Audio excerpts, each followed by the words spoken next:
welcome back to Emily Spins It. This is Emily, and today I have Erin Title with me. Hey, Erin, how are you? Hey, I'm good. How are you? I'm good.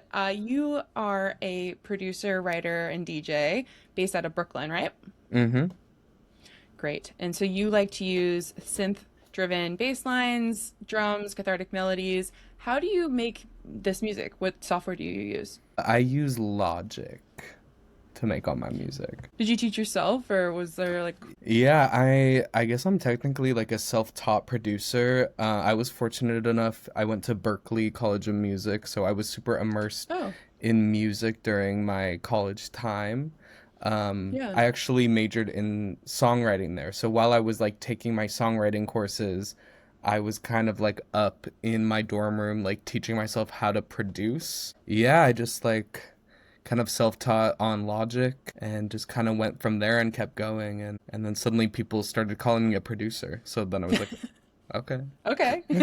You're my third guest that went to Berkeley, so that's really interesting. Oh, cool, cool. When did you decide you wanted to pursue music? I think that like real decision probably formed for me when I was in like high school, like when I was like Okay. 15 or 16.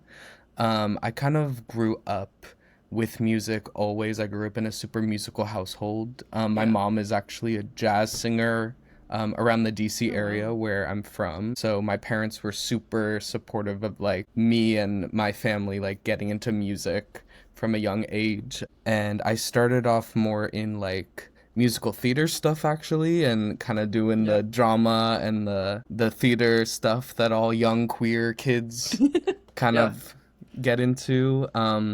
And that's when I discovered songwriting when I was like 15 or 16. And I think just from then I was like, I'm obsessed with this. And then I was So like, then I was that's when you sold. started writing in high school? Yeah, yeah, that's when I started writing. So you started performing in just like high school theater, but what's like the first show you ever performed like a like solo performance? I think around that time when I started writing songs, I kind of started doing like little kind of open mic stuff. Like Okay. it was very early. I was thinking about this earlier today actually, but I was like, there were a lot of iterations of Aaron Title, the artist, and Sure. definitely in high school it was a lot more like singer songwriter piano kind of stuff. So I would go to just some like open mics around like the DC area and the Maryland area, and there was this kind of like songwriter community for teens that I kind of got into. But I would say like my first real like electronic Aaron Title kind of who I guess I would consider myself now as an artist. That show was probably in college because like Okay. we would do a bunch of like house shows and stuff. That was kind of the college parties where Mm-hmm. like all of the different bands from the Boston area and like around the school they would all like perform at a basement, like in a house Yeah. basement. Been to plenty of So those. Yes. oh yeah. So I think it was like my friends like had a house show venue and I was like, hmm I want to perform. And it was really funny because I had to like, it was very official. I had to email, I had to like do the whole rigmarole. But yeah, it was just me and my laptop and I was like, can I jump on this bill that has like five rock bands and then like me with my like I make electronic music and they were like, okay. Yeah, it was very DIY. Like my friend brought like a bubble machine. It was super fun, but That's cute. I like that a lot. So was piano your primary instrument, or did you play any others as well? yeah, piano. I grew up very heavily on piano. That's the best one to Yeah. learn, I think. Yeah, I mean, I feel like it definitely really helped me with like music education, just like harmony Yeah. and like stuff like that. And then even building from the piano really was an easy segue into production, I would say. Yeah. I could see that. And especially I think having all of the notes laid out so well, it really helps you visualize like a theory too, like the scales and the tones and stuff. So I think if you're going to learn one instrument, that's a great one to start with. Yeah, yeah, yeah. Uh, so you grew up in a really musical household. Were there any like artists or specific songs that really impacted you? Ooh, I mean, my house when I was younger, it was a lot of jazz Okay. growing up. a lot of like Ella Fitzgerald and people like that, Yeah. kind of that like soul vibe, a lot of jazz and a lot of like kind of older like 50s music from my grandparents, stuff like that. Like Hmm. my grandparents were like huge record collectors and stuff like that. But it was a lot of like jazz, and then I do think as a young kid I was already super rebellious, and I was like, I was like, I don't want to listen to jazz. I was like, I don't want to Yeah. listen to this. So I think like I really found my escape with like the early 2000s radio, Hmm. just like Sure. early 2000s radio hits like Yeah, Nelly Furtado and like Natasha Bedingfield. Like absolutely. early Rihanna was super formative for me. Yeah, that's great. I mean, that's Yeah. like my era too, so I absolutely get Yeah. it. That early stuff. What's the first like concert you remember attending? I kind of grew up like a little sheltered from going out, and I feel like kind of a shy kid. So my first concert was actually when I was 16, which kind of coincided with this like musical journey that I think I Yeah. had just started on, and it was the band Chairlift, which was Caroline Polachek's like Oh, old band, and they were okay. super like they were kind of like electro twee, and it was like this really weird thing, but I was like this album had just came out. It was like 2015, 2016. I was obsessed with this record, and my mom brought me to the Black Cat, which is this really cool venue in DC, and it was like me, a 16-year-old, and then a bunch of like 32-year-olds. And that was the vibe of the concert, and me and my mom. And I Yeah. just remember having the time of my life, and I was so starstruck. And I was like, I love these people. And, you know, I'm sure everyone around me was like, who is this child here? But okay. But yeah, that was my first concert. And then I think after then I was like sold just from Yeah. going to live Live music. shows and stuff. Yeah. Absolutely. So you grew up in music, but who would you say gave you like your first break? Like, was your family helpful in getting you started, or did you find that somewhere else? Ooh, I mean, I think it really came from within weirdly. Like I Okay. started just writing songs for fun, and I mean definitely my parents, my mom especially, as she's also a musician, Hmm. like immediately took me super seriously when I started writing music, and she was just like, great, you know, post some covers, you know, like she was Yeah. like, Justin Bieber just went viral, like we gotta get you, like, you know. But you Yeah. know, it came from a very supportive place, and just a way where she was like, please share, like share your music, like, you know, you Yeah. gotta get up there. So my parents were always very supportive, and I think that just kind of pushed me to make music and explore that side of myself, and it was a side that I found a lot of comfort in, and like it was just like a really creative space for me that was really helpful for me at that time. Yeah, and then I think just like going to school for music specifically just helped really cement that for me. And I was like around a bunch of other musicians Yeah, that and like build a we all community. exactly. Yeah. Yeah, could rise up together. So, are there any collaborators you've like worked with on your recent projects? Actually, no, which I am Oh, super proud of. okay. It's kind of a weird journey, but I guess because you um are a producer, you know usually that when I interview singers or performers, they're looking for producers, but you're a producer, so you don't need to find one. yeah, I mean that in itself was like such a journey, but you know, Yeah, a lot of my early work was with old friends and old classmates of mine from school, especially on like the engineering side. But with this project, I am super proud that it's 100% made by me. Like that's never been the case with any of my previous work, so yeah. I'm very proud that that's what is coming out soon. Yeah, yeah. So, I guess is there even anyone you've like bounced ideas off of, or has it just been entirely Ooh, I internal? mean, definitely like friends, like definitely Okay. just sending songs to like friends and my parents and just anyone who will listen. You know, weirdly like online spaces have been like Yeah, kind of I know you're on Reddit. a cool yeah, like a cool niche area, especially for like electronic music. When I was looking into your music videos, I did come across people saying they found you on Reddit. So I guess my next question is always like, how do you recommend finding collaborators? But for you, I'm going to change that and say like, how do you recommend building a community in music, in the music industry? Mm. Ooh, I mean that That's a great question. I think definitely like some of the friends I do send my music to are like also musicians and also like electronic musicians. Shout out, I guess, to my friend Reina Jador. She just released a song today and she has some more music coming out, but her and I have been like we get together and we play around and just make music and just have fun. And it's definitely just like putting yourself out there and like going to shows, but also like for me, like I do feel like I can be kind of introverted and I like to hang out at my house a lot. So like honestly like yeah, get online. Like it might be a little cringe or a little like scary cuz like, obviously have online safety, but like get online and like, Yeah. post your music and just like find like even on TikTok I've like weirdly found like a lot of other people musicians where it's just like we have our little TikTok kind of thing going on and it's like Absolutely. Well, since yeah. promoting this show, I've come across so many crazy indie bands on TikTok. Like, as I'm talking about indie Oh music on yeah. TikTok, it's being delivered to me more. And yeah, there's a lot of really good music you can find. It's not necessarily like the trendy thing. Like, there's just people making art out there. Yeah, yeah, yeah, for sure. So you Yeah. sort of mentioned your upcoming EP. It's called Shadow Arc, right? It's coming up at the end of July. Yes, yes. And this is low Yes. key the announcement, which is kind of Ah, cool. yay, exclusive. Ooh.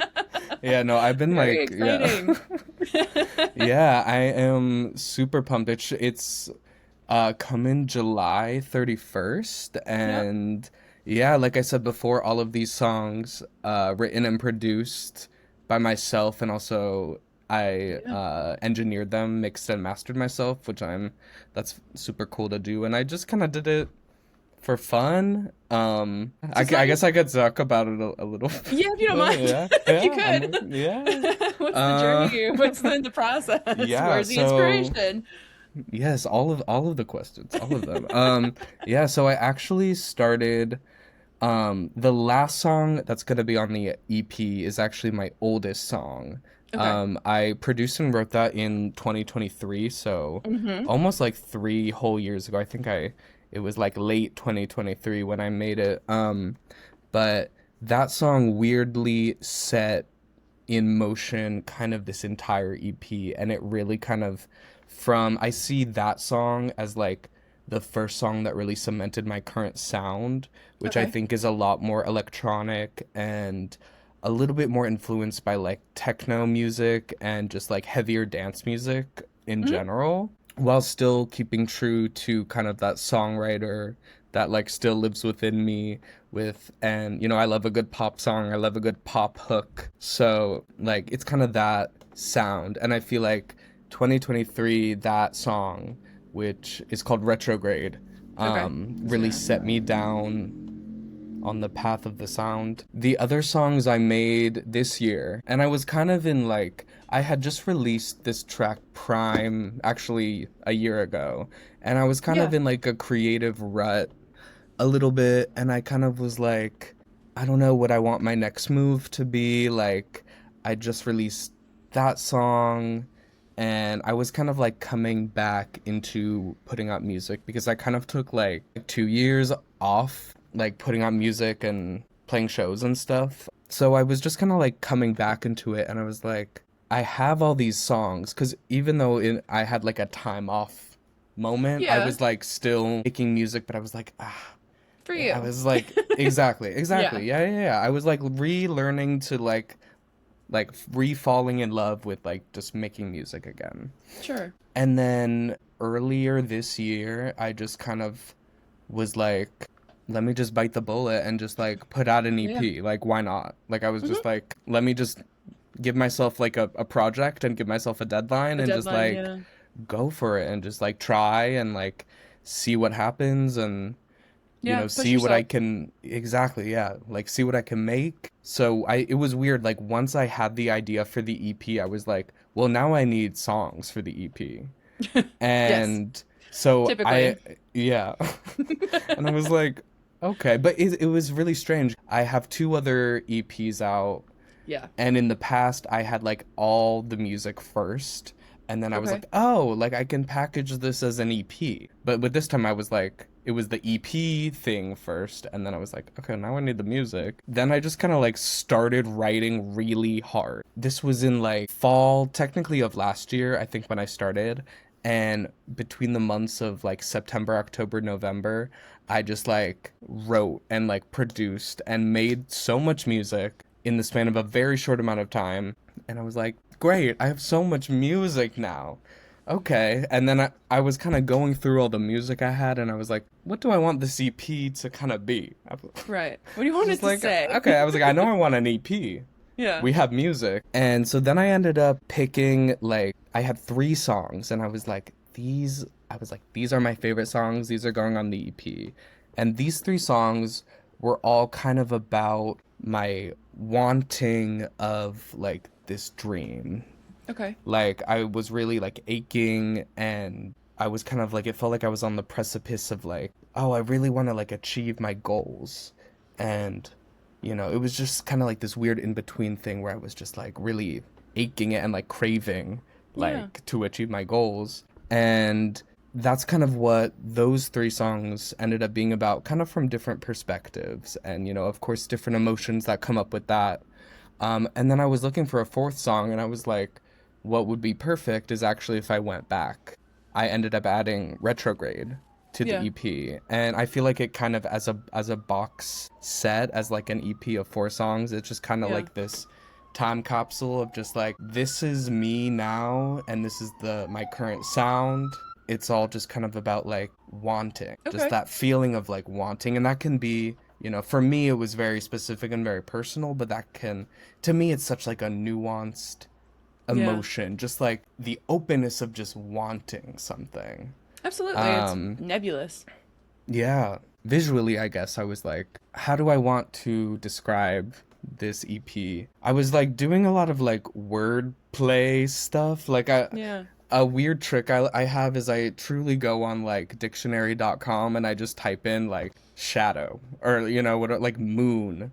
And then I just like look at all the related words, and I just kind of like spend 20 minutes doing that. And it's, for me, that's so much fun. But I ended up upon the word shadow and the word arc. And to me, that really resonated because I was like, it really felt like I was on the cusp of like something. And that felt very like deeply connected to just the feeling of like wanting something. Like you're almost there, or like, you know, we're like almost at the peak of the mountain, but we're not there yet. And just kind of like living in that space in between not being there, but also like not starting out. That's kind of the whole thing of the EP. I know that was probably that's all right. Super no, long-winded, cool. But that's okay. I thought it was really interesting. So it's a 4-song EP. It's Crave, The Zone, Retrograde, and Prime. Is that right? All 4 of those?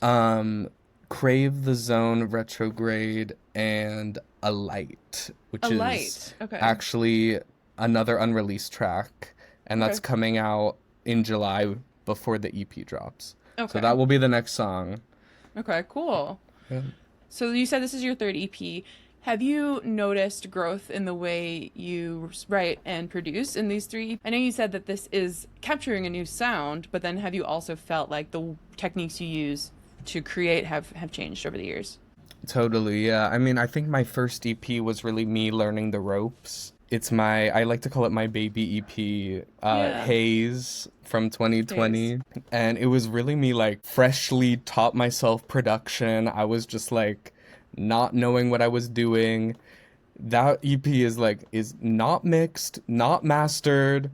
I was just like having so much fun on my laptop, and I was like, and now I know how to upload it to Apple Music. I was like, great. Somehow people liked it, and I was like, okay. And what a great like litmus test for you to go, well, that's where I'm from, and people liked it. So anywhere I go from here is going to be great. Yeah. But yeah, that was like the first one. And then the second one, Ultraviolet, which I released in like 2023 or something, was kind of my like college EP. Like if Haze was the baby one, Ultraviolet was the college one, because by that point I had like think I gotten some more production tools kind of under my belt, stuff like that. I learned what mixing and what mastering is, which is which apparently is important, but I didn't know that.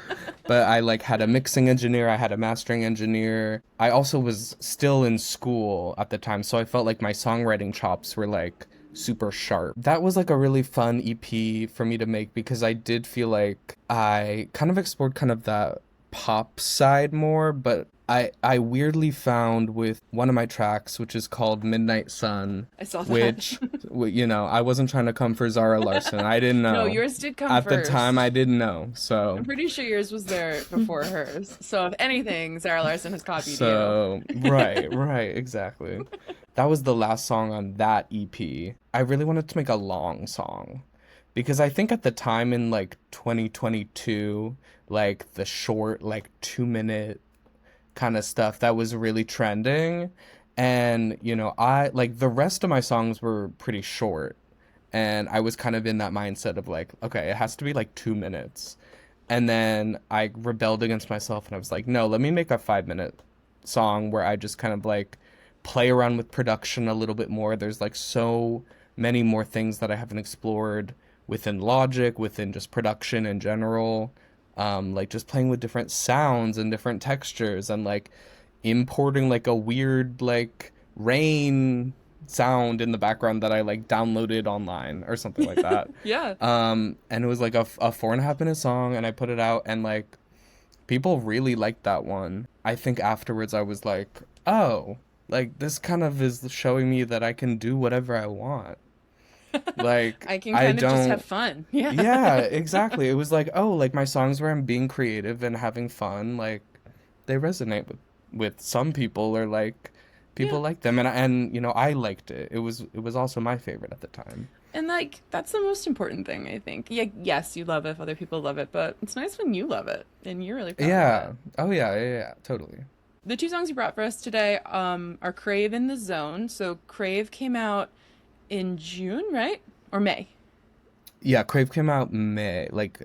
29th or something. Okay. Yeah. So can you take us through maybe the process of writing that? So I know you talked about like it or the EP being about want, so it makes sense that the song is called Crave, right? Like that tracks with the overall theme. Yeah. But can you maybe take us through some of the inspiration of that?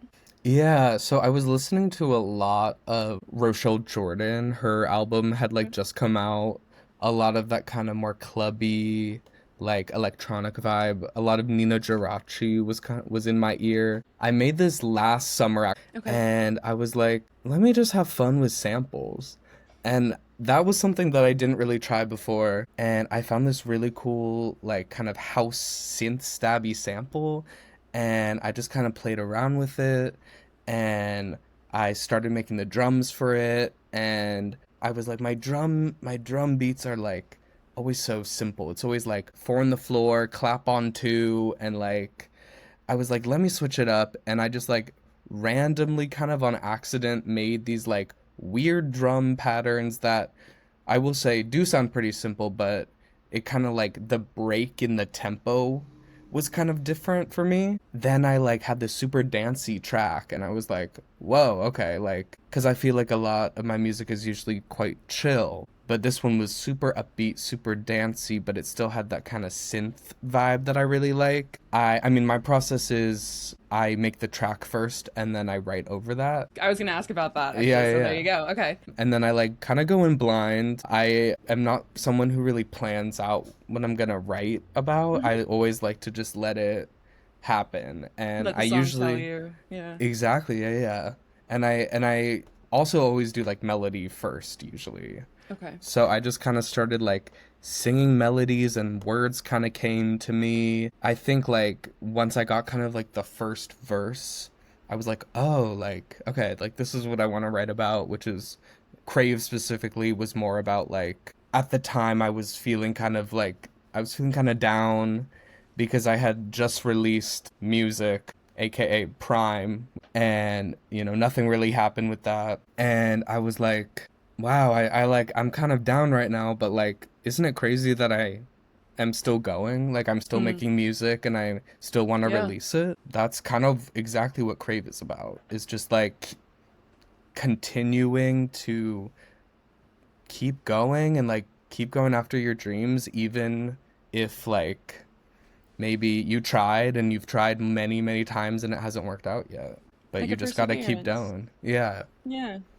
Well, that's great. We are gonna play that now. Never thought I would been tempted. Never thought I'd be the one.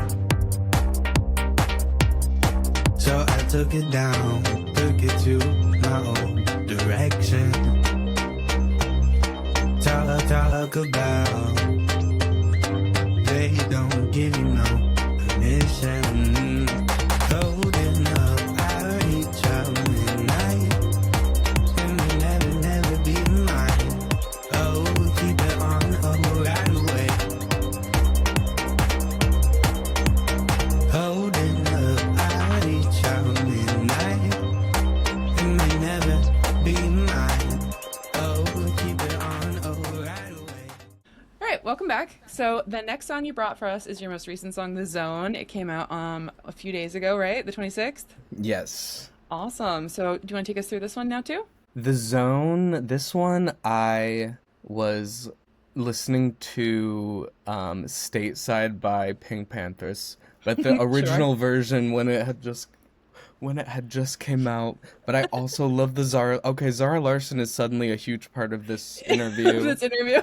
but she's kind of There my are worse. tether in a way. So I love that. I love both versions, but I was something I love doing is whenever I get really obsessed with a song, I love to listen to just like the instrumental version Mm-hmm. and kind of like really hear the production and just like take it in and kind of like steal ideas from the production choices and like just really study that.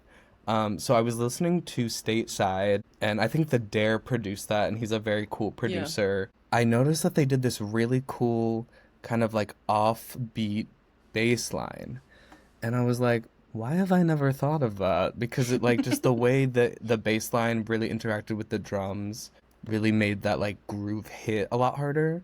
So I was like, okay, I want to make a song like that.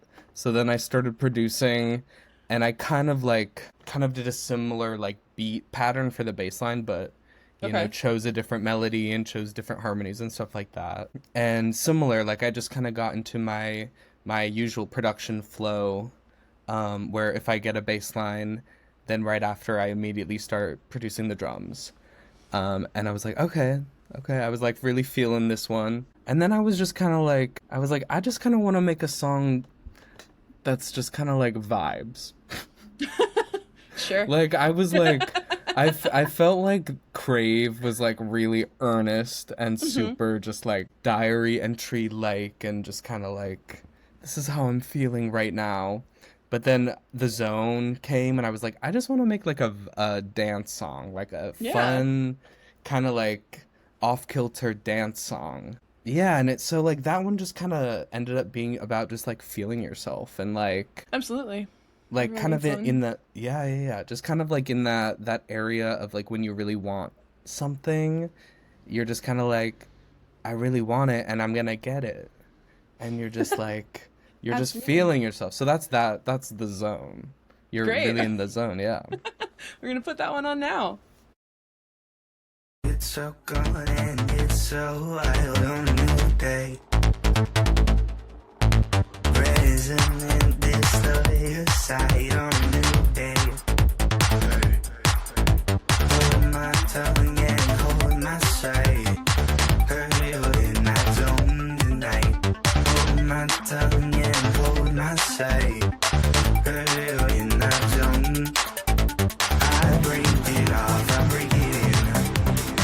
Don't you wanna start again? So unclean, so release. Leave it all to me, leave it to me. I break it off, I break it in. Don't you wanna start again? Check it, so release. Leave it all to me, leave it to me. Welcome back, everyone. So now that we're back, I actually wanted to talk about your two most recent videos, which is Crave and Prime. And also a little bit Midnight Sun. How do you shoot those? Because they all have a very sort of dreamy feel over them. Like, do you use VHS? Like, what do you use to create that vibe? Yeah, I feel like I love just kind of like 90s, early 2000s like Yeah. video kind of look where it's a little bit grainy and a little bit like DIY.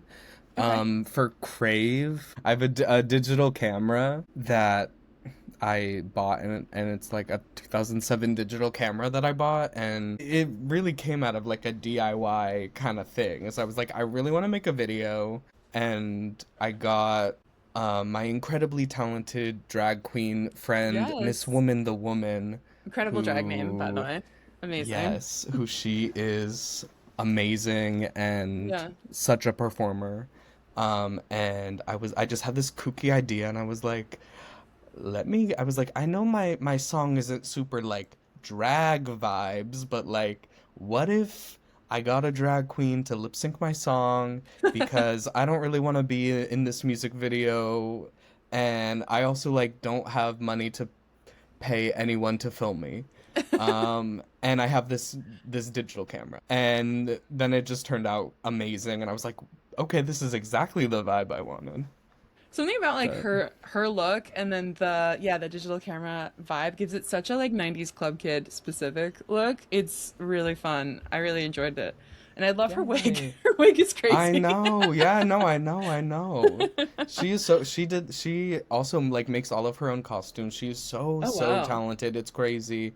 I t- I was like, here's kind of the vibe I'm thinking, but like wear whatever you want. Like, I gave kind of Yeah. some colors and some vibes, and she pulled up in like just a classic Miss Woman fit Yeah. and killed it. And also, fun fact, you can't really see it in the video, but on her jacket, there's tiny rat heads that she like cut. It's like rat puppets, but it looks like in the Amazing. video, it looks like beading, but it's no, it's the little rat, the rat noses. That's so weird. I love it so much. And then Yeah. for the prime, there's that like shot that comes in at you and I guess it's like a laundromat. Is that right? Yeah. I mean, Prime, that video was, It's a bigger um, production, it seems. yes, yeah, I Yeah. got, my friend Isaiah, who lives in LA, and he's an incredible filmmaker, really good videographer. He just happened to be in New York, and I was like, hey, like, I have this song. I really want to do a music video. And he was like, let's do it. That shot was super fun, and that was also filmed with my really good friend Maddie, Okay. and she she was the one who got that shot, and she filmed that with that music video. We had Isaiah's really nice fancy camera, and then he Okay. also had a digital camera too that he gave to Maddie for her to film kind of more like B-roll stuff, like just like small glimpses, and she filmed that really cool zoom in. He was It standing on is. the train platform, and he was like, "Wait." He was like, "I can see into that laundromat." He was like, "Go, Yeah. go." And I was That's like, fun. "I love that. I love that." And then yeah, it Yeah. ended up being a really really cool shot. It really Like, is. It's a great way to start that video. yeah. So that one was really cool. And then Midnight Sun. Oh my gosh, throwback. That was so fun. It's That was giving like a kickback, like at your friends or something. Yeah. yeah. That was super fun. That was filmed by my old roommate and friend Gia, and at the time she lived in Philly, and I was just kind of like this was right after graduation. I was living at home actually, and Hmm. I was like, let me go to Philly. I'd love to drive to Philly, and like maybe we can shoot a music video if you would Yeah. be down, God, if that's not because like she being had a done it. creative. It's roping in your friends Right, in. right. No one asked for it, but you're all in my music video.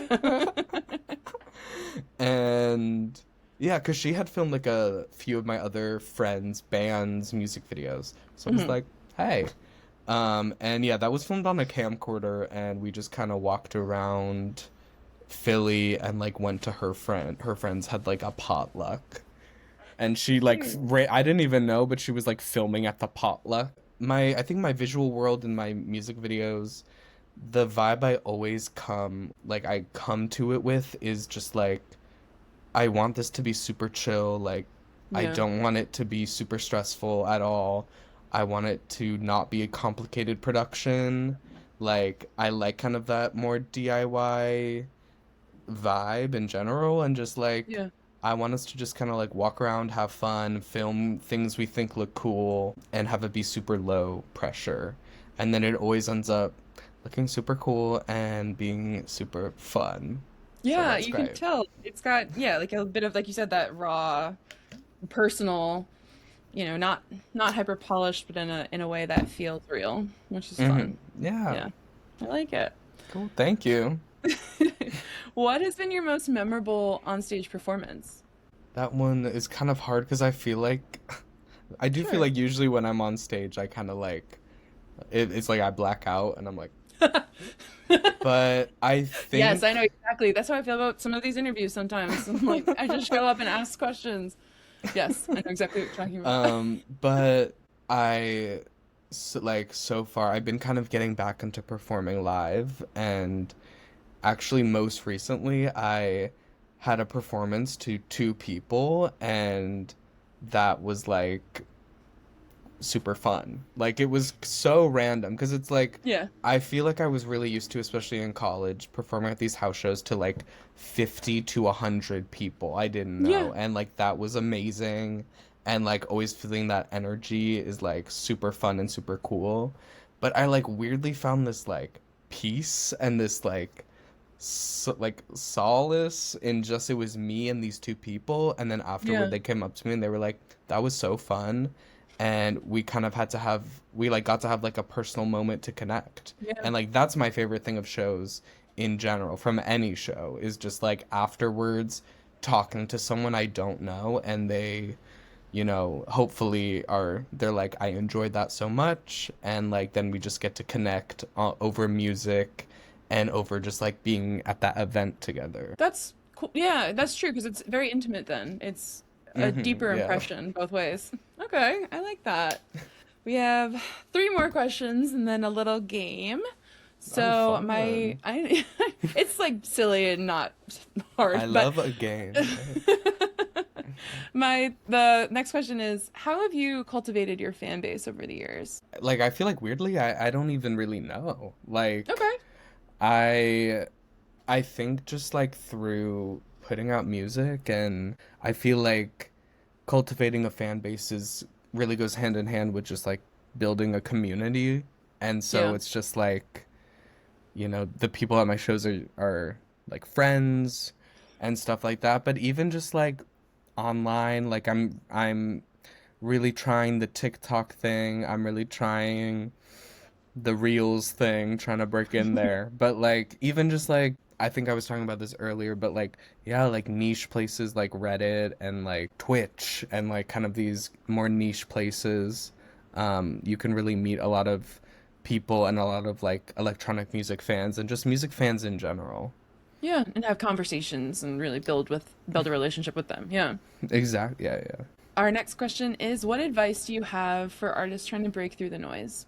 I feel like I honestly like have this question every day. Yeah, Like if I like know. I might It's be a tough answering this one. for myself. But I really do believe just like being your authentic self. Be yourself, be authentic, make the music you like. I think really the most important thing of being a musician and even just the music industry is just like you have to like your own stuff. Like I think it really has to come from Yeah. you making the music for you. But then also just like putting yourself out there too. And like that is hard. And I weirdly feel like it's so much easier to put yourself out there if you're proud of the music. If you're like, well, I love this music, Yeah. here it is. Because It's like it, easier to sell a product you believe in. So you believe in yeah, your music, it's easier to convince other people to do so. yeah. All right. And our final question is, what is your music industry hot take? Ooh, I was trying to think about this earlier. I feel like I had a few. Okay. I mean, hey, we have Um, time for all of them. So go oh, ahead. okay. I mean, You yeah, should just have the one. first one was just like fuck AI. Yeah. Sorry to curse, but You like can curse. It's okay. That's also a that popular hot take. Like, what with AI? I gotta stop. yeah. Need to rein it in. Yeah. Like that, I don't know. I just can't with that. Like I just cannot. Yeah. That will No. never be a part of me ever, and I find it really sad and really cheap, and that's Yeah. not real music, and it does not Agree. feed your soul. No, and I think it takes the point of art is the humanity of it is the work, is the effort. Like Right. if you're cutting corners, it's not really the same. Yeah. We can Yeah. tell. Yeah, no, it's like Yeah. yeah. So I don't know, like yeah, it's Mhm. Yeah. I'm like but yeah, I really hope the music industry sways away from that. Yeah. I really do. It's been interesting to watch like how they are trying to figure out what to do. Yeah. Yeah. But then my other hot take is also just like, let's move away from streaming. Mm. I Yeah. think, I mean, even for like from my perspective, like as soon as I got into school for music and we learned all about the industry and like everything surrounding, literally on day one, the first thing I learned was artists do not get paid from No. streaming. Like No. they just don't, and that is the business model, and there are ways to adapt to that and ways to profit still in the music industry, but those ways don't come from streaming at all. No. On top of that, like the whole AI thing is really linked into streaming, especially places like Spotify, Yeah. where it just like makes the digital landscape really weird and like tricky to navigate, and it doesn't feel as authentic, or it doesn't even feel as fun anymore. And I don't know, like I feel like, going back to just like put your music on like a flash drive and like sell it for $5 or something. Yeah. I don't know. Like I'm not there yet. But just like there are other ways to support artists. Even just like I really think like, and I really hope for this year, this was kind of part of my 2026 resolution, was just like investing in community more and like showing up for live music, because I Right. really think like that is a space where you can show up in person and support and pay the artist. Obviously I know that industry, there's a lot going on in the ticketing world Sure. Yeah. But always. there's some small venues, especially, I mean, we're very lucky in Yeah. New York where our venues don't have to go through like Live Nation. It can be directly through the bar or the place itself. Hmm. But yeah, that is tougher in like maybe other places where there's more of a drought and you are reliant on these third parties. But I think that's a Yeah. good argument. Show up for your artists. Yeah, exactly. Show up, and that's such a more like authentic way that really breeds ground for connection to Yeah. like your favorite artist. And And your community. Yeah. exactly, that's what it comes. Yeah. I love that. Those are good takes. All right, so at the end of every episode, we play a little game. The game we're going to play is Fact or Fiction Indie New York City Venues. So I'm going to give you the name of a venue, and you need to identify if it's a New York venue. And by New York, I mean all five boroughs. So Brooklyn, Manhattan, wherever. Or if it's not a New York City venue. And if it's not a New York City venue and you know the city, extra point. Points don't mean anything, but extra point for you. If you say, no, it's not a New York City venue and you don't know where it is, that also is fine. I just want to know if you know the venues. Okay. Does that make sense? That was kind of really roundabout. Yeah, yeah, yeah, yeah, yeah. Okay. The Sultan Room. Yeah, classic New York City venue. Exactly. Bushwick, know right I've around the corner never from been me, there. actually. I've also never been there. Okay, well then we need to make So, sure we go. yeah, we should. Crossroads. Oh, is this not a New York City venue? I don't know if I've heard of this. It's not. It's a New Jersey Ah. venue. There you Oh, go. Garwood. cool. So this is Cool, like cool. like a pop punk bar, I think. Oh, sick. Okay. Kung Fu Necktie. Oh, huh. Well, I've never heard of this one, but I don't know. I'm gonna say New York. It's Philly. Oh no. Elsewhere. New York, New classic, York. classic. Yes. I love Elsewhere. It's a good bar. I've actually never done the rooftop, but I've done the hall. I know. Oh, the rooftop is so fun. Yeah, yeah. Especially in the have to go. summer. Yes. I'll make sure. I'll make it a priority. 924 Gilman. Ooh, I don't know this one. I'm gonna say not New York. Correct. It's Berkeley, Ah, California. cool. Cat's Cradle. Ooh. Uh-oh. Uh-oh. I'm gonna say not New York, but I'm scared. No, you're right. Oh. North Carolina, Carbo, North Carolina. Oh, cool. Alphaville, New York, classic. New York. Yes. The 40 Watt Club, Not New York? Atlanta. Ah. Nice job. 930 Club. Well, that's DC. That's not New York. DC. That's Yes. my home venue. I didn't even know that when I made this. But there you go. I'm glad it was in there. Yes, DC. Baker Falls. Baker Falls. Ooh. I'm gonna say not New York. It was here. Okay, it definitely was. I'm not Okay. sure if it still is. So we're Oh. gonna maybe give this one to you. Okay, so But it's yeah, a it used to maybe. be- It used to be Baker Falls at the Knitting Factory, and now I don't know where it is. Oh, okay, okay. Cool. Arlene's Grocery, Arlene's, New York. New York. Perfect. The Auto Bar. The Auto Bar. I'm gonna say not New York. Nope, Baltimore. Oh, cool. Baby's All Right. New York, classic. New York. Classic. QXT.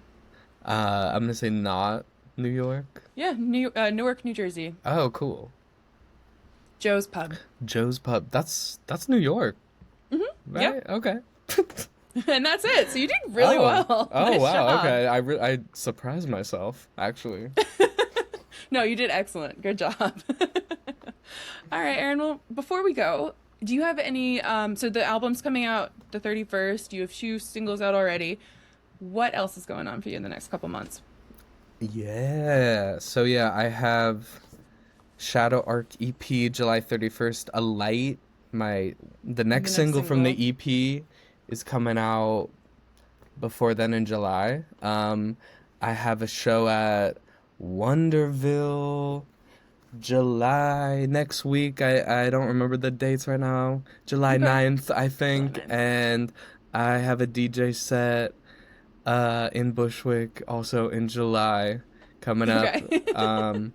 Yeah, I have some shows, so you can find me playing Yeah, around where do New we York. follow you to find the? Follow me at Aaron Title on Instagram. I love Instagram. I'm also on TikTok as at DearGuy19. Follow me on TikTok. I For don't sure. take myself seriously at all Me over either. there. No, TikTok's like exclusively shit posting. I agree. Yeah. All right, cool. But Well, yeah. there we go. Thank you so much for Cool. coming Yeah, on. thanks so much for having me here and asking Anytime. cool questions. Oh, I try my best. Yeah. All right, thanks everybody. 'Cause hot girls always win. Thanks for listening to Emily Spins It, presented by the Indie Music Network and Not Dead Yet Media. This episode was produced by Heather de Armas and edited by me, Emily Mills. Our intro and outro music is Hot Girls Always Win by Really Blonde. If you've enjoyed the episode, please support the podcast by sharing, subscribing, and leaving a review. You can also follow the show on Instagram and YouTube at Emily Spins It. For more shows about breaking through the noise, head over to the Indie Music Network podcast. If you have questions or feedback, contact us at notdeadyetmedia.com/contact.